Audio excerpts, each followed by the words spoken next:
আমি অমলেন্দু।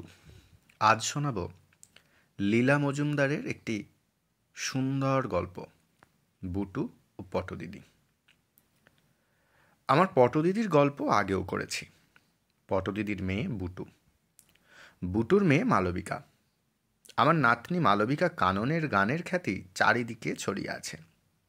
তাকে সবাই চেনে। যেমন মিষ্টি গলা তেমনি মিষ্টি চেহারা আর স্বভাব। তার উপরে গল্প যা বলে সে শুনতে হয়। এ গল্প তার কাছ থেকেই পাওয়া, প্রায় তারই ভাষায় বলা। হয়তো 50-55 বছর আগের কথা। পটদিদি বুটুকে নিয়ে রাতের গাড়িতে কোথায় যেন চলেছেন ছুটি কাটাতে। সেকালের সেকেন্ড ক্লাস গাড়ি, মেয়েদের কামরা, তাতে পটদিদি আর বুটু ছাড়া কেউ নেই। সেকালে এখনকার মতো করিডোর ট্রেন ছিল না। দরজা খুললেই প্ল্যাটফর্ম, আবার প্ল্যাটফর্ম থেকে এক পদক্ষেপে গাড়ির মধ্যিখানে। জিনিসপত্র খাবার দাবার নিয়ে দুজনে দিব্যি চলেছেন। মাঝখানে একটা স্টেশনে গাড়ি থামল। একটু বাদেই আবার ছাড়ল।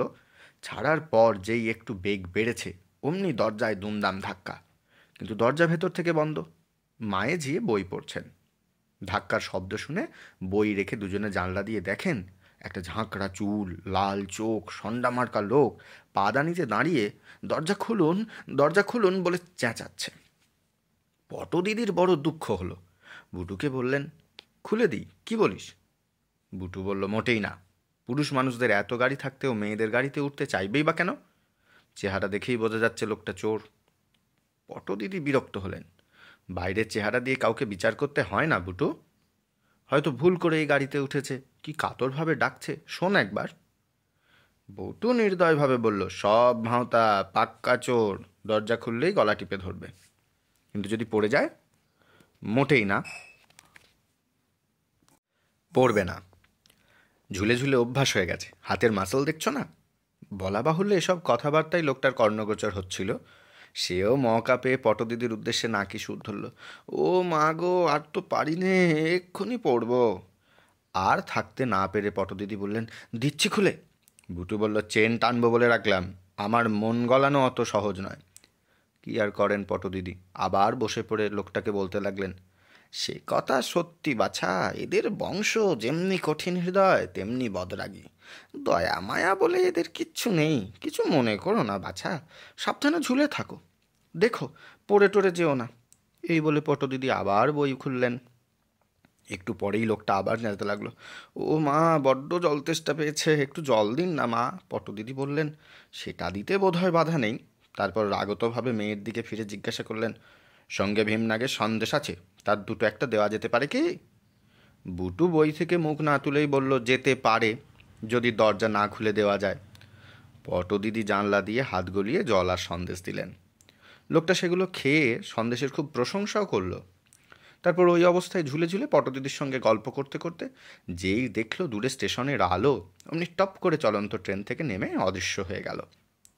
পটদিদি রাগতভাবে মেয়েকে বললেন, চোর যদি হতো তাহলে জল নেবার সময় আমার সোনার বালাটা ছিনিয়ে নিল না কেন? বুটু বলল, চোর না হলে চলন্ত গাড়ি থেকে টুপ করে নেমে পড়ল কেন?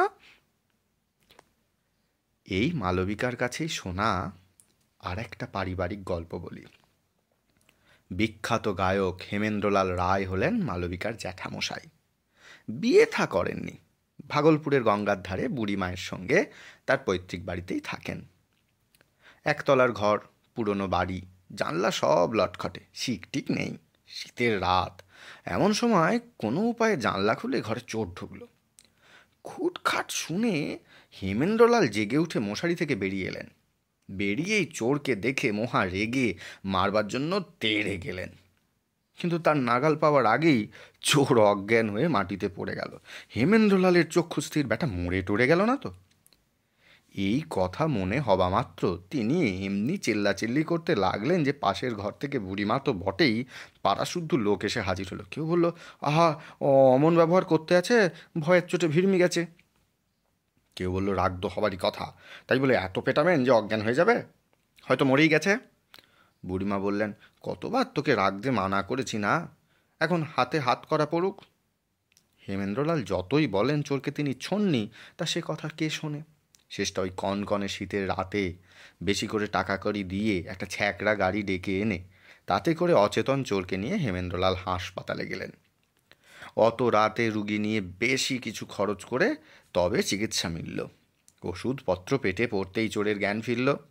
তখন হেমেন্দ্রলাল তাকে আস্তে আস্তে জিজ্ঞেস করলেন, ছুঁইনি পর্যন্ত, তাহলে মুচ্ছে গেলে কেন?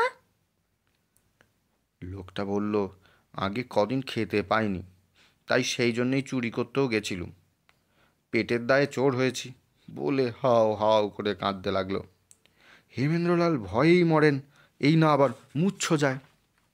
শেষটা হাসপাতাল থেকেই তাকে দুধ, রুটি, ফল ইত্যাদি কিনে খাইয়ে সুস্থ করে আবার সেই ঠিকে গাড়িতে তুলে তাকে বাড়ি পৌঁছে দিলেন। চলে আসার সময় আগে তার হাতে 20টা টাকা দিয়ে বললেন, দেখো বাপু, অন্য জায়গার কথা বলছি না, কিন্তু আমার ওখানে না খেয়ে কখনো চুরি করতে যাবে না। যদি মরেই যেতে, কি ফ্যাসাদে পড়তাম বলো তো। চোর জিভ কেটে বলল, না না বাবু, তাই কখনো করতে পারি? আর গেলে পেট ভরে খেয়ে দেই।